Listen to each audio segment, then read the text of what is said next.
Congress party అగ్రనేత రాహుల్ గాంధీ చేపడుతున్న భారత్ జోడో యాత్రకు విశేష స్పందన లభిస్తోందని, విజయవంతంగా కొనసాగుతోందని ఆదిలాబాద్ డీసీసీ ఇన్ఛార్జ్ అధ్యక్షుడు సాజిద్ ఖాన్ తెలిపారు. ఆదిలాబాద్ పట్టణంలోని తన స్వగృహంలో ఏర్పాటు చేసిన మీడియా సమావేశంలో ఆయన మాట్లాడారు. భారత్ జోడో యాత్రకు అన్ని వర్గాల నుండి ఆదరణ లభిస్తోందన్నారు.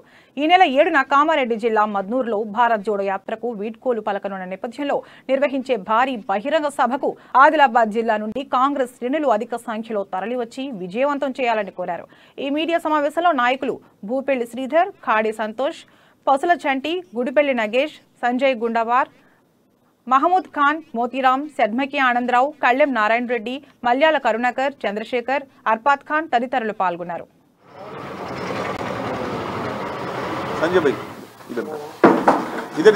బాగుండాలా, మరి ఈ దేశంలో హిందూ, ముస్లిం, సిక్, ఇసాయి అందరం కలిసిమెలిసి ఉండాలా, మరి ఈ దేశం ప్రగతి చెందాలా, యువతలకు జాబ్ దొరకాలా, రైతులకు గిట్టుబాటు ధరలు దొరకాలా, మరి మన దేశం అన్ని దేశంకైనా నంబర్ 1 దేశం ఉండాలని రాహుల్ గాంధీ గారు చేపడుతున్న భారత్ జోడో యాత్రకి కాంగ్రెస్ పార్టీ